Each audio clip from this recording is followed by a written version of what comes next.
All right, let's just jump right in. We're about to uncover an ancient memory system from India, a technique so powerful it let people store, well, entire libraries of knowledge right inside their own minds, all without writing down a single word. I mean, really think about that for a second. Could you do it? In our world, with all our notes, apps, and digital reminders, the whole idea sounds, well, almost impossible. But what if the secret to a truly powerful memory wasn't about endless, boring repetition? What if it was something way more natural, more human? And that is the secret sauce right there. The system we're talking about completely flips the script on how we think about memorization. It's not about drilling facts into your head. It's about weaving them into stories that your brain is actually designed to hang on to. Now, what's wild is that thousands of years ago, India pretty much perfected this. And today, modern psychology has finally caught up and given it a name: narrative learning. It's based on this simple yet kind of profound idea that our brains aren't built for spreadsheets and data dumps. They're built for stories. And the proof? Oh, the proof is absolutely staggering.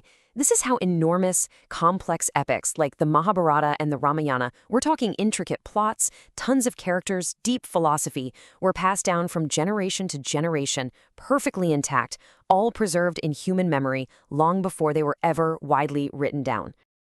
So, what's the magic here? Why are stories so darn effective? Well, it turns out this ancient wisdom was tapping into some really fundamental truths about how our brains are wired. So let's take a look at what modern neuroscience says is actually happening inside your head when you hear a story. You see, a story isn't just a one-way street for information. It's more like a superhighway with multiple lanes. It lights up your emotional centers. It kicks your visual imagination into high gear. It processes the language, and it plugs everything directly into your long-term memory. It's basically a full brain workout. And this is really the core of how it all works. A great story creates a mental movie inside your head. You're not just hearing the facts, you're seeing them, you're feeling them. And that whole process takes abstract ideas and makes them concrete, sensory experiences that are just so much easier for your brain to grab onto and remember later. Just think about the last lecture or boring presentation you had to sit through. How much of it do you actually remember? Now, think about the plot of your favorite movie. You see the difference, right? A lecture just throws isolated facts at you. A story takes you on an emotional, visual journey that can stick with you for years. The ancient teachers in India knew this instinctively. So, how did they pull this off on such a massive, truly epic scale? Well, they built this incredible framework for all kinds of knowledge, and they put it all inside a single story, the Mahabharata. You see, this epic poem wasn't just some adventure tale. It was like a Trojan horse for knowledge. Tucked away inside the narrative were entire fields of study.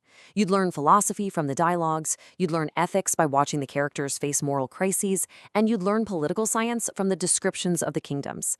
It's literally a library disguised as a story. And that's the absolute genius of the system. It's so efficient. A student didn't have to go memorize 100 different books on 100 different topics. No. They just had to learn one thing: the story. And by knowing that narrative inside and out, they automatically absorbed and could recall all those lessons that were packed inside it. And that, right there, is the real game changer. Learning was no longer this tedious, boring chore of just memorizing stuff. It became this engaging, emotional journey that you actually wanted to be a part of. Okay, so let's drill down on one of the coolest tools in this whole system: how they made abstract ideas unforgettable by giving them a human face. Instead of trying to teach a concept like courage or wisdom just by defining it, the storytellers gave it life. They embodied it in a character. So the heroes would represent courage. The wise old sages would symbolize wisdom. And the conflicts between these characters represented real moral dilemmas we all face. And get this isn't some dusty, ancient technique that nobody uses anymore.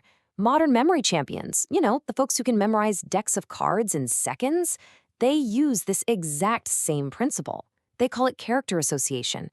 It's just amazing that it was being used in ancient India thousands of years ago to make complex philosophy and ethics stick. So, how does it actually work? It's really a simple three-step process. First, you take an abstract idea, let's say justice. Second, you connect it to a really vivid character, like a wise king who always makes fair rulings. And third, you weave that character and their actions into your story. Now, every time you think of that king, you automatically think of justice. Simple, but so powerful. Okay, this is all fascinating history, but what does it mean for us right here, right now? Well, this isn't just some historical curiosity. It's a really practical tool that you can start using today. Here's the key takeaway. It's really this simple. The next time you're staring at a list of dry facts you need to learn, don't just repeat them over and over. Stop and ask yourself, how can I turn this into a story? For example, maybe you need to learn a historical timeline. Don't just memorize the dates, create a character and turn those events into chapters of their life story. Or if you're studying a scientific process, imagine the molecules and cells as a cast of characters, each with their own job and their own goal. Now, it might feel a little strange at first, I get it, but the result is pretty undeniable. Your brain is wired for narrative. It's going to latch onto that story and remember all the facts that go with it with way less effort than you'd spend on just repeating them. And this really just sums it all up, doesn't it? The ancient masters of memory in India understood this fundamental truth about the human mind. Memory isn't a brute force activity. It's a creative one. It's fueled by emotion, sparked by imagination, and held together by storytelling. So I'll leave you with this question to chew on. Just look at your own life. Maybe it's something you're studying for school, a new skill you're trying to learn, or a big project at work.